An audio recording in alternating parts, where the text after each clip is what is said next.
لا يتكلم أحد بموت رسول الله إلا ضربته. جئتك أؤمن بالله وبرسوله وبما جئت به. قد أعذرت إليكم وأعذرتموني.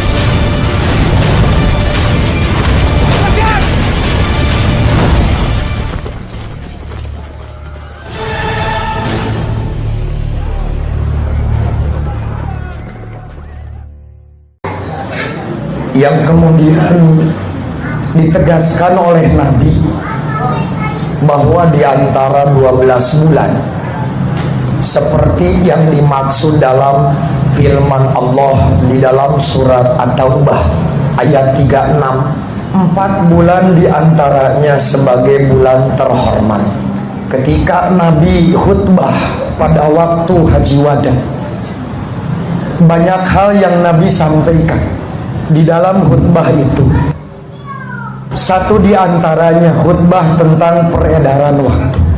Kurang lebih di dalam hadis riwayat Imam Al-Bukhari, Nabi bersabda, "Inna zamana qadistadaro kahayatihi."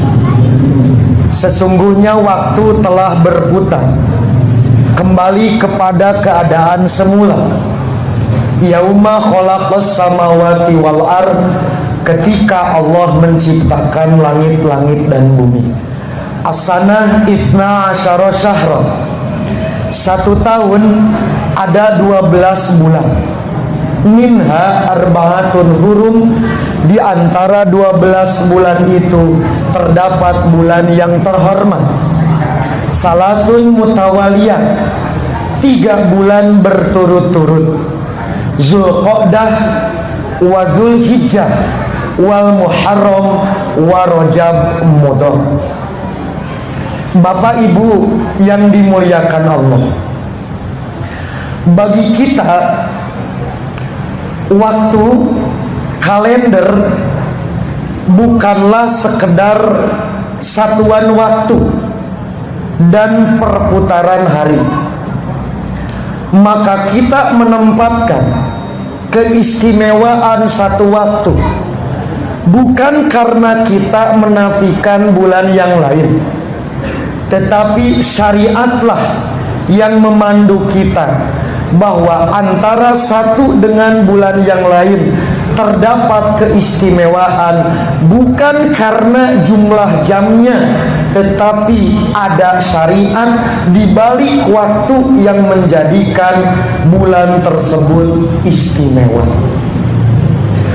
Maka tak berlebihan sekiranya bulan Muharram dipandang bulan teristimewa dan memiliki sejarah perjalanan yang panjang dalam peradaban kehidupan manusia. Paling tidak membicarakan bulan Muharram itu diawali dengan periode kehidupan Nabi Nuh yang diperkirakan hidup di tahun 3993 sebelum Masehi sampai tahun 3043 Masehi. Itulah umur bulan Muharram, demikian tua menurut pandangan Quran Sunnah.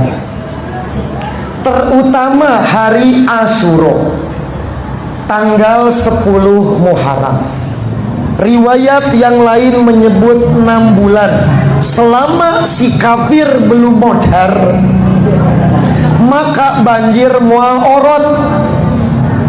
Akhirnya di tanggal 10 Muharram air itu surut dan bahtera Nabi Nuh tertambat di Bukit Judi, bukan Bukit Judai, seperti yang didokumentasikan di dalam surat Hud ayat 44. Itulah contoh keistimewaan bulan Muharram.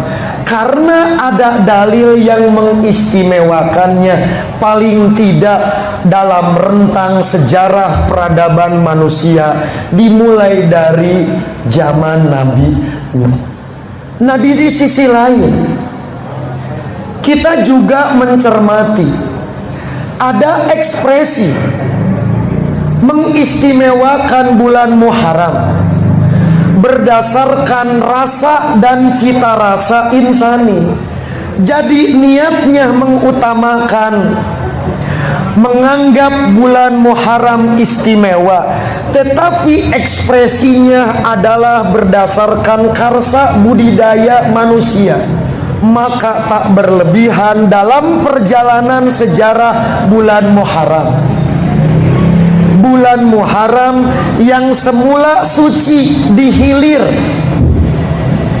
maka dalam aliran sungai mengalami kotor di hilir karena tercampur dengan ekspresi insani di dalam pemuliaan bulan Muharram.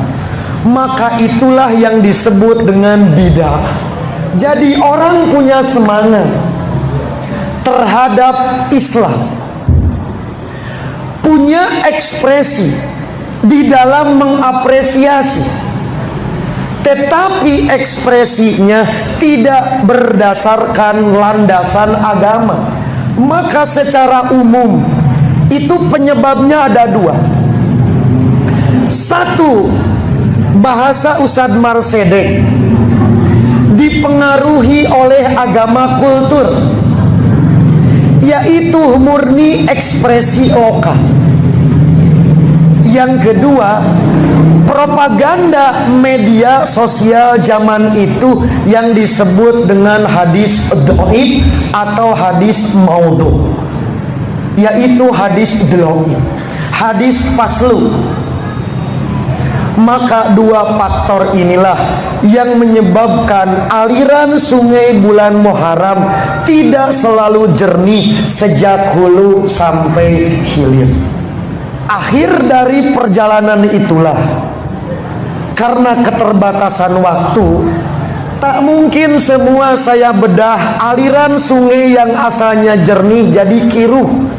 Dari ratusan karya yang telah diingatkan oleh para ulama, terdokumentasikan secara lengkap di kitab-kitab baik abad klasik, abad pertengahan hingga abad modern, tak terkecuali oleh para guru dan orang tua di persatuan Islam. Paling tidak, ekspresi kebid'ahan di bulan Muharram itu terwujud di dalam 10 bentuk.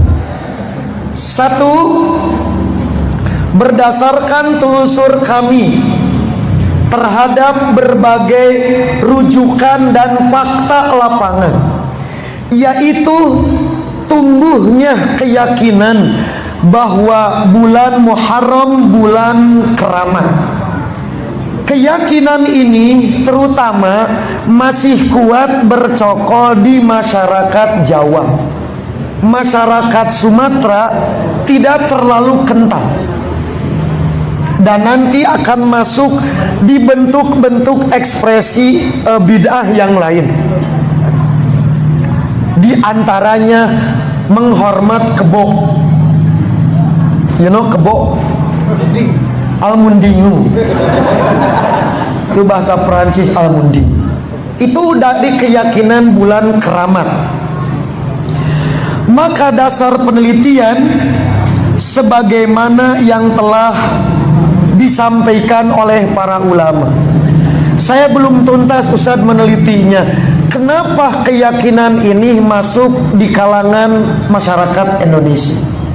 Dilihat dari kemiripan, keyakinan ini memang mirip dengan keyakinan jahiliyah yang memiliki keyakinan terhadap bulan-bulan tertentu seperti pada bulan Safar, yaitu Safar bulan penyakit. Maka Muharram adalah bulan keramat. Saya akan nanya ke bapak, saya akan nanya ke ibu, ke pemudi karena palalinter. Ari Sapar urutan bulan keberapa dari 12 bulan? Halo? Sapar urutan keberapa? Kedua.